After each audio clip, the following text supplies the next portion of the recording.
So let's go over some of the physiologic principles to get an overview understanding of normal acid-base physiology, okay? You have two categories of acid that you have to get rid of. One we call volatile, the other we call non-volatile. You also have bases that get into your body primarily through the diet, okay? The volatile acid is basically CO2 production and is in magnitude huge in comparison to the non-volatile acid that your kidney has to take care of. So let's give some respect to the lungs, even though it's not where my heart is, okay? The lungs are important, okay? But that's all I'll say about them. They have the workload of getting rid of thousands of millimoles of acid load, okay, in the form of CO2, okay? The kidneys, on the other hand, have a much smaller task. In general, the amount of acid that they must get rid of averages to somewhere around 1 millimole per kilogram per day. That's an estimate, okay? It totally depends on your diet. Much of this source of non-volatile acid comes from dietary protein, okay? It turns out, I won't belabor this, I often maybe overemphasize this, okay? I'll just make some general statements and then let you digest them, right?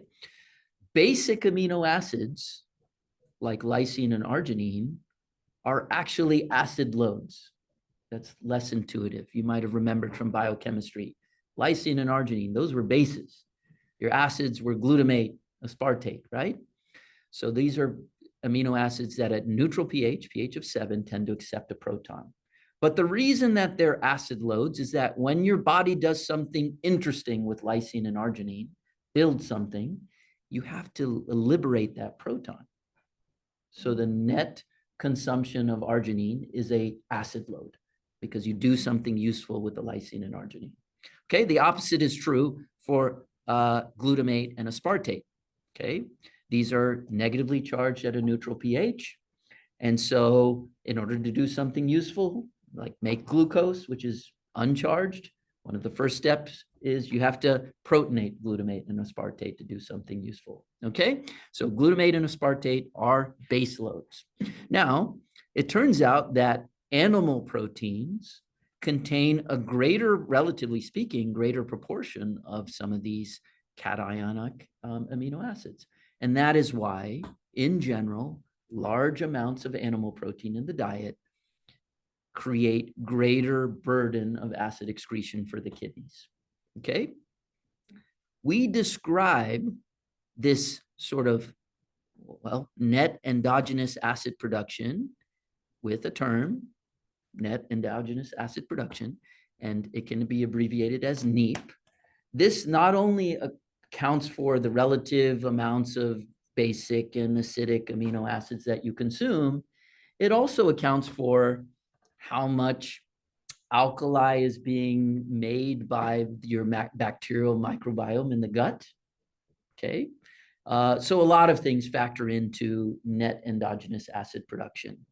So that term exists. You can calculate this in a very careful way. There are ways that you can estimate this based on dietary review. Urinary potassium is also a part of the formula for estimating net endogenous acid production. I'll make that point now. In general, a potassium-rich diet has more base in it, right? We get a lot of base in the form of potassium citrate from fruits and vegetables. So when you're calculating net endogenous acid production, it's basically a formula that's based on how much protein you're eating, which is an acid load, and then how much dietary K citrate you have, which comes from fruits and vegetables. And then there's a modifier for how much your bacteria contribute to net endogenous acid production. Now, these can be thrown off if you are, for instance, a person who does intermittent fasting and you're making keto acids in your diet. Your net endogenous acid production can be quite a bit different than your your 24-hour urine K and dietary recall of animal protein would imply. Okay, so a lot of things go into net acid, endogenous acid production. They create this obligatory non-volatile acid load. The bases are generally K-citrate in the form of fruits and vegetables. And the net result is how much your kidney has to take care of. Net, so roughly about 1 millimole per kilogram per day. Okay. How do I excrete this acid now? Okay. Well, the first step of acid handling, okay, is to buffer the acid. Okay, so what happens is, here's how the dance goes, right? You take in, let's say, arginine. You do something useful with that arginine, right? And you take it on to some product. You liberate a free proton. That free proton then consumes your main base, and that is bicarbonate. The combination of that proton and bicarbonate results in CO2 plus water, okay? And you can go in both directions. This reaction is facilitated by carbonic anhydrase throughout the body, not just in the kidney. You have carbonic anhydrase throughout the body, okay? So that's what's happening. So when I consume that steak with arginine in it, my bicarbonate then drops, right? I liberate a proton, I consume urine or body buffers, okay? I make CO2 and water, those vanish, right? I breathe this off, that goes to the lung. This fades off into the background of infinite water molecules floating around, okay? So the net result is my bicarbonate drops, right? Now, my kidney's role in all of this is quite, I would say, beautiful, okay? The kidney essentially says, I need to make new bicarbonate. And so wherever you have a transporter, an epithelial transporter in some segment of the kidney, so I'm going to say here we are in some tubular segment, and this happens throughout the nephron. What I do at the level of the tubule is I take CO2 plus water, right? I now make, through carbonic anhydrase, bicarbonate, oops, and a proton. And I have the polarized epithelium, which says I'm going to be dumping this proton into the urine and dumping this bicarbonate back to the blood, okay? Any place you see in the nephron proton secretion, you will see carbonic anhydrase as a source of infinite proton generation, as well as creation of new bicarbonate. And the wisdom of the kidney is, let's drop the bicarbonate in the blood and the proton in the urine. That's the net sort of dance of proton secretion by the kidney, okay? It's always tethered to carbonic anhydrase activity.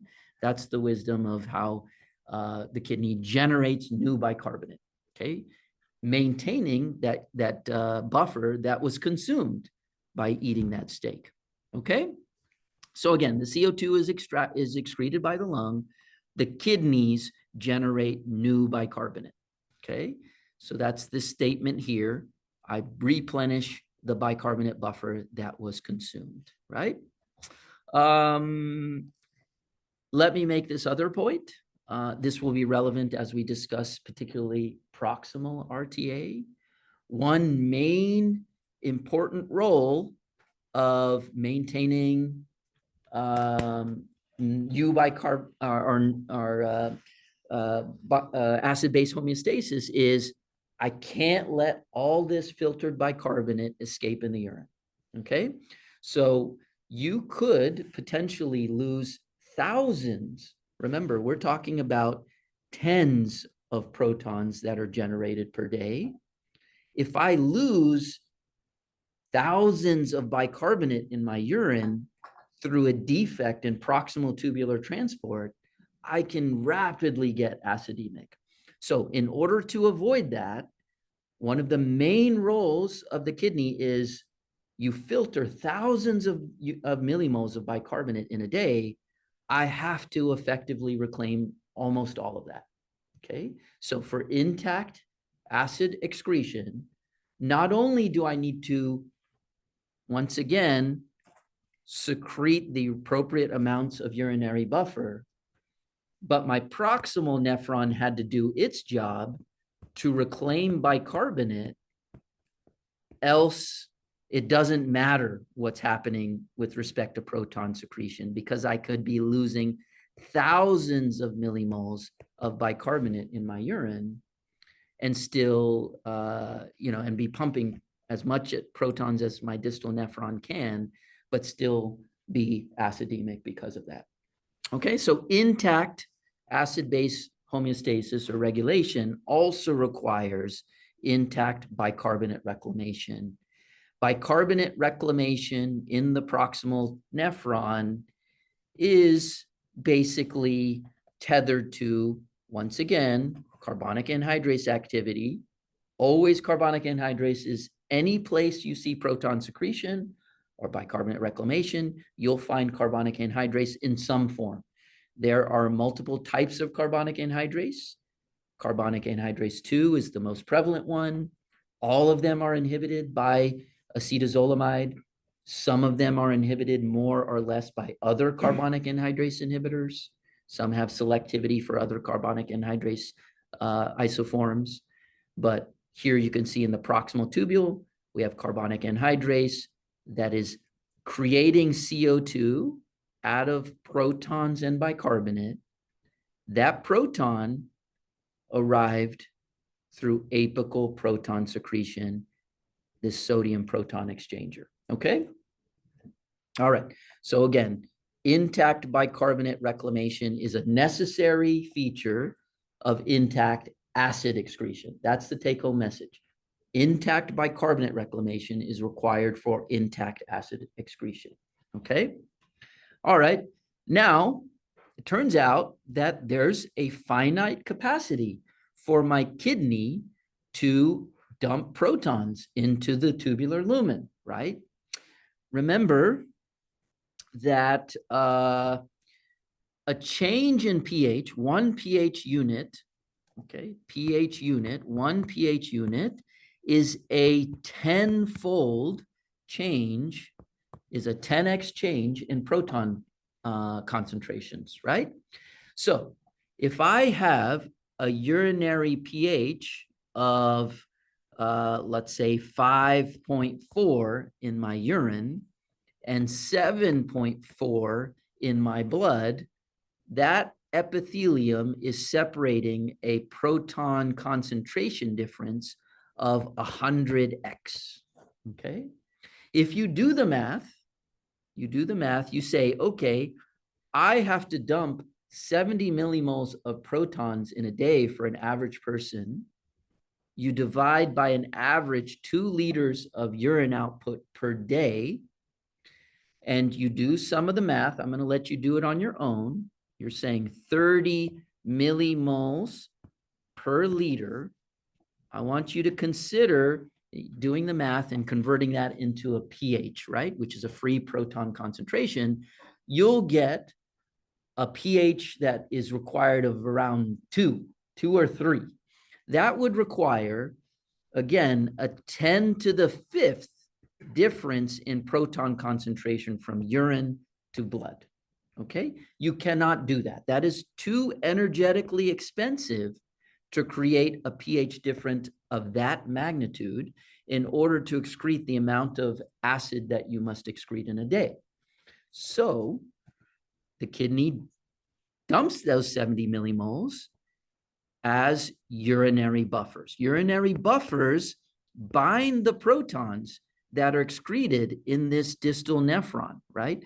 When I dump a proton through an HATPase, for instance, okay, I can maintain a relatively modest free proton concentration by hijacking some of those protons onto urinary buffers. Hence, remember, pH is a free proton concentration. This number can be relatively modest while still excreting relatively large amounts of protons, both in combination with urinary, mostly as urinary buffers, right? Most of the protons you dump in a day are as urinary buffers, okay? Attached to urinary buffers. Your main modifiable buffer is ammonia, okay? That's the urinary buffer you can upregulate or downregulate according to the body's need. When you eat a steak, your urinary ammonium excretion rate goes up, okay? The other less modifiable urinary buffer is phosphate, okay? In general, right, this can be monovalent or divalent phosphate, right? And so it can take on an extra proton. Remember, phosphate is trivalent. It cannot accept a third proton because its pKa is so low. That's phosphoric acid, right? You can't accept a third proton at a normal urinary physiologic pH, but you can accept one proton on filtered phosphate, okay? So I don't modify this much. My phosphate excretion rate depends on my dietary phosphate intake, right? I don't typically upregulate to a significant degree urinary phosphate according to my need for more proton secretion. There is some modifiability to urinary phosphate excretion rates according to acid-base homeostasis, but here is your main urinary buffer. This is doing the heavy lifting. Urinary ammonium excretion rates can vary hugely, okay? All right, so I think I've made that statement. There are other urinary buffers. Turns out uric acid can accept a proton at a physiologic pH.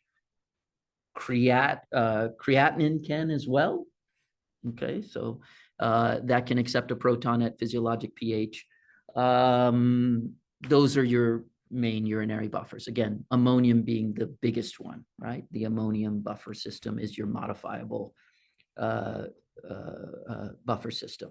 Okay, so we have described some of these transporters in the previous discussion. Let's just bring it home. Here we are still in the collecting duct.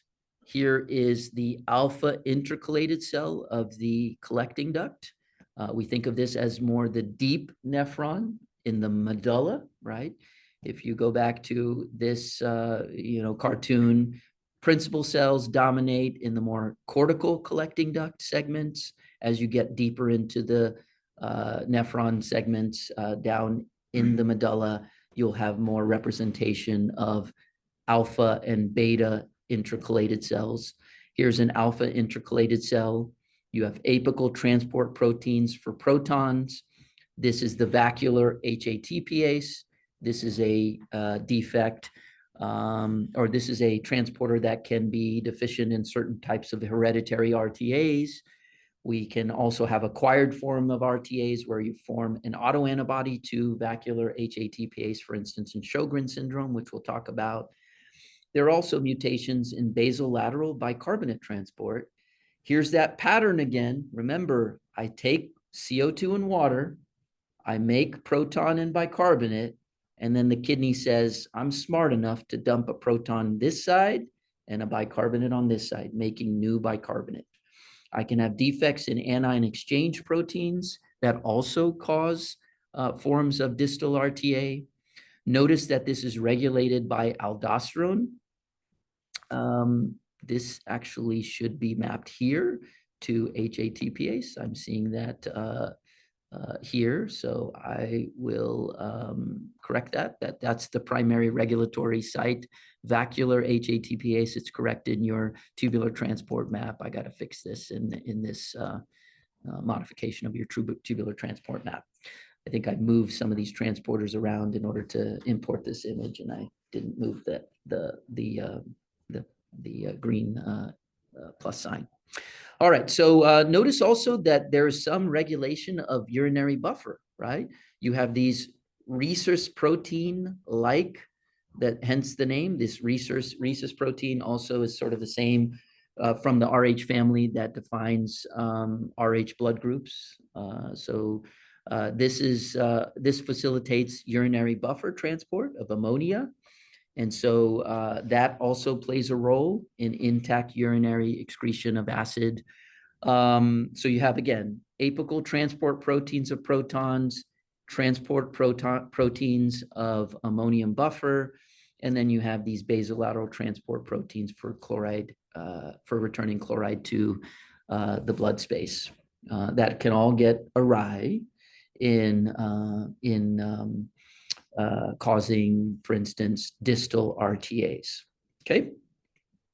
Now, there is a concept where we can quantify the kidney's urinary acid excretion through a term called net acid excretion. Net acid excretion will be quantified by the amount of protons bound to ammonia excreted in the urine, right? Remember, this is the term that is significantly modifiable according to the needs of the organism. We have another term called titratable acids. That is a term that captures the phosphate buffer, these other urinary buffers. These in general, we don't modify to a significant degree in comparison to ammonia. These do contribute to acid excretion. In a normal homeostasis, roughly half of our protons are leaving as a titratable acid bound to phosphate. Okay, but when let's say, if I adopt a intermittent fasting, and then my need to excrete acid increases, my phosphate doesn't excrete much. My phosphate excretion rate doesn't increase much. It does a little bit, but this increases dramatically. In general, the urinary bicarbonate is next to zero. However, when I have something like a proximal RTA, you can see how I get a reduction in net acid excretion when I'm losing bicarbonate in my urine. Okay, so that maps back to my statement.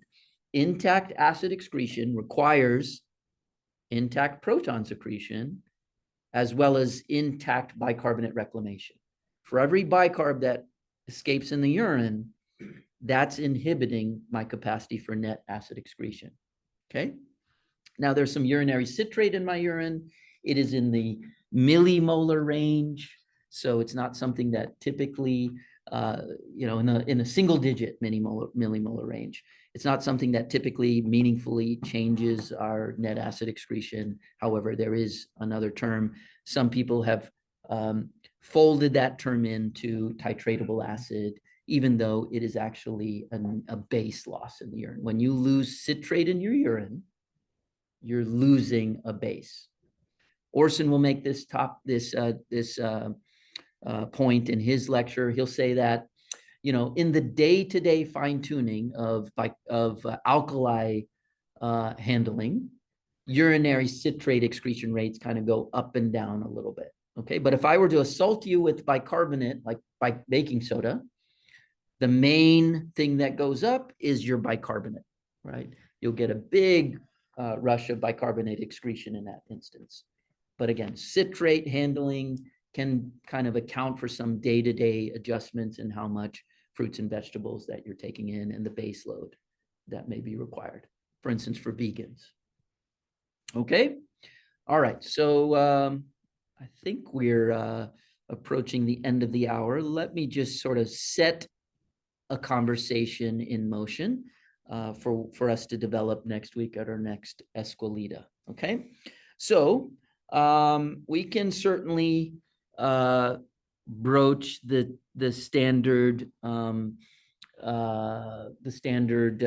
model of metabolic acidosis that is broken down into high anion gap metabolic acidosis as well as normal anion gap metabolic acidosis. We'll do that. I have summarized the causes of some of the more common high anion gap metabolic acidosis. In essence, these are scenarios in which there is production or consumption of a strong acid, that acid dissociates into a proton and its conjugate base. So that could be lactate, okay? Oops, lactate, or a keto acid. All right. And because this base is not excreted fast enough, right, then I have an accumulation of an anion gap. Okay. However, in early diabetic ketoacidosis, every patient initially manifests a non-anion gap metabolic acidosis. Okay. Even though, I guess I had people say NAGMA, I missed my G. Okay. Even though ketoacidosis is in your example of high anion gap metabolic acidosis, the point I'm going to make here, and then I'll end so that we can move on to our next, the rest of our day. Okay. If the kidney excretes the conjugate base, the net result is a non-anion gap metabolic acidosis. And every ketoacidosis patient you encounter passes through a phase of non-anion gap metabolic acidosis. You just usually capture them when they have the elevation in anion gap, right? Let's march through this and make it all make sense, right? If I produce beta hydroxybutyrate, the beta hydroxybutyrate has a pKa that results in spontaneous dissociation of beta hydroxybutyrate into its conjugate base, negatively charged, and its free proton. The free proton, once again, consumes bicarbonate, right? HCO3 is converted to CO2 in water.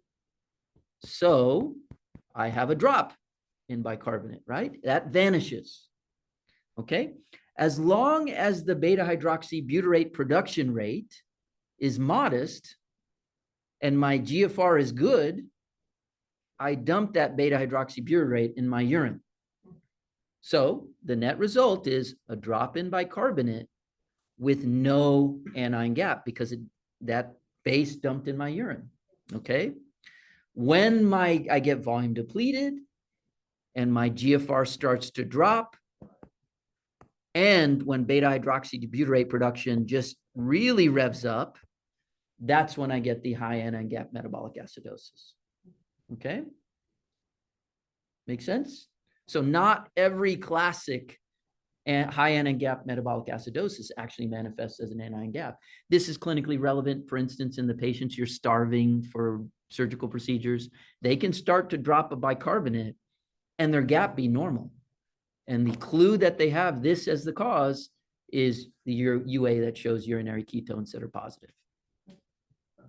So your diagnosis is ketoacidosis. And everybody said, no, the anion gap is normal. Even the medical student knows it's not ketoacidosis. And then you draw out the nephron and you bring everyone into the fold. Okay.